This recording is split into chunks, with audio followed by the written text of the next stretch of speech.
And so, the state of the church and the people on the earth before this pandemic were busy preaching another gospel. Not the gospel of Jesus Christ, the cross and the blood. They were preaching a money gospel. A money gospel.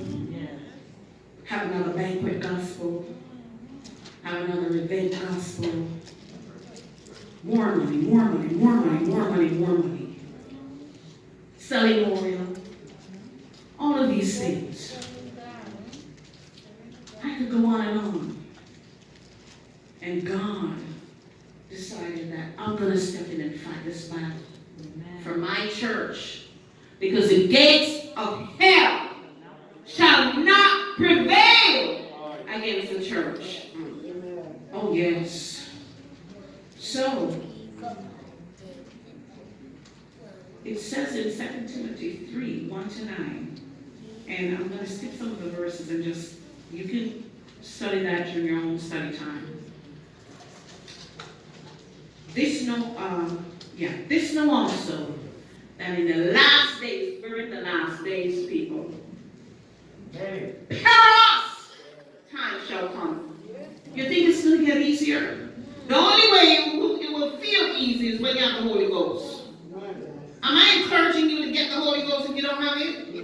Oh yeah. Because with the Holy Ghost, when the Antichrist and the false prophet and the rebellious Christians are left behind, I'm saying people in the church that are rebellious, they're doing their witchcrafts, and they're a part of secret societies, and they're diddle-dabbling. Okay? They're left there. I'm telling you. Huh? When people come to church, it doesn't mean that because they say, Lord, Lord, they're going to make it in. We got to clean houses. Some of us need to get rid of some of those things in our homes. Throw them out because they're opening doors in the realm of the spirit. You're wondering why sometimes you're coming under attacks. Doors are open. Pieces of art from other countries. You don't know what is behind it. Do a house cleaning. Clothes with skeletons and all these different things on it. You don't know what's coming with it. Spirit of death coming up in your house. Come on now. I could go on and on. But for the sake of time, verse 2, for men shall be lovers of their own selves, covetous, boasters, proud, blasphemers, even some that say they're Christians is blaspheming the Holy Ghost. You're talking under the anointing. It's not you talking, God's talking. And they come against it, blaspheming the Holy Ghost. It's an unforgivable sin. And it goes on and on. We have to be aware. Disobedient to parents, children. If you continue in disobedience, you will become a rebel. And rebellion is such a sin as witchcraft. Okay? You will be destroyed. Parents, if you see your children rebelling, being stubborn, disobedient, step in. Stop it. Because before you know it, that child will be destroyed. They don't know what they're doing. The enemy. It's the enemy. It's his tactic. Wants to destroy that seed. It's as a sin of witchcraft. And so it goes on, verse 3, without natural affection, truce breakers, false accusers, incontinent, fierce, despisers of those that are good, traitors, heady, high-minded, lovers of pleasure more than the lovers of God, love with the wrong things. Watch what you're seeing on TV, watching on TV. Don't let the TV open a portal in your home to the demonic. Shut it down. Put on some worship music because you need to get the Holy Ghost if you don't have it. And that's what it requires. When the Lord gave it to me, I had to be worshiping. I wasn't working on a 9-to-5 job. I was working on weekends, overnight. So I had time during the week. And I'm telling you, I'd be worshiping God round the clock. I never slept in my bed for months, knees on the floor. Worshiping, I worshiped God until my throat sore, my vocal cord, I lost my vocal cords. Because I felt like my life depended on it. I needed that power because I was going through so much battles, so many battles. And I was afraid, didn't want to face these demons.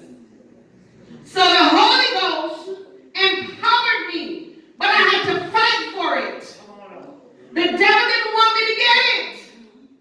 I fought for it. I was in pain to get it. My throat was sore for months.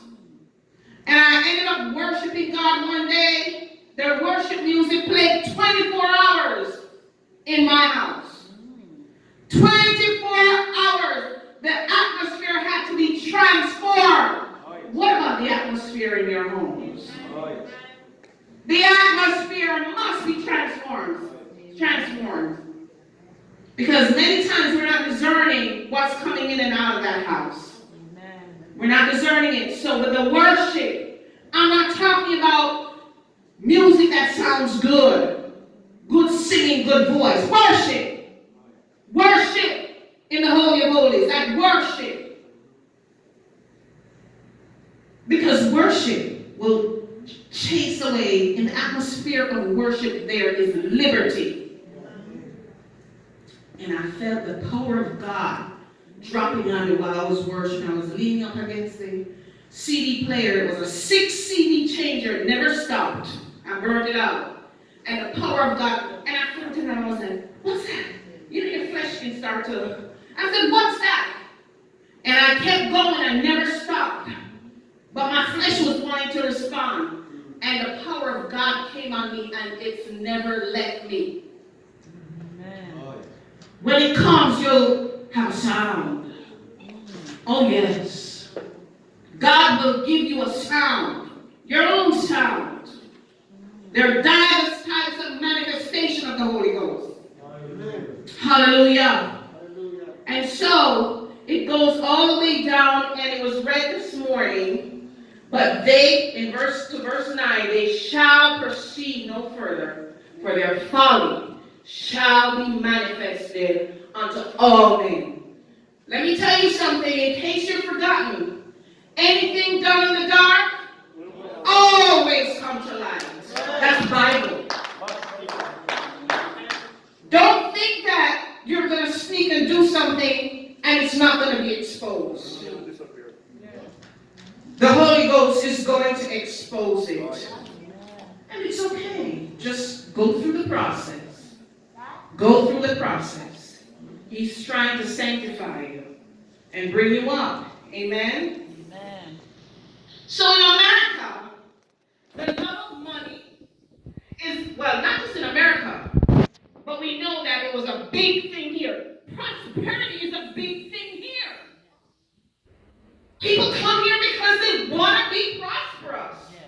They want to be able to do the things that they're not able to do in their home countries. But remember, the scripture says, for the love of money is the root of all evil. It opens the door because you cannot serve two masters. It will contaminate your walk with God. Know that. I didn't say the Bible. Yes.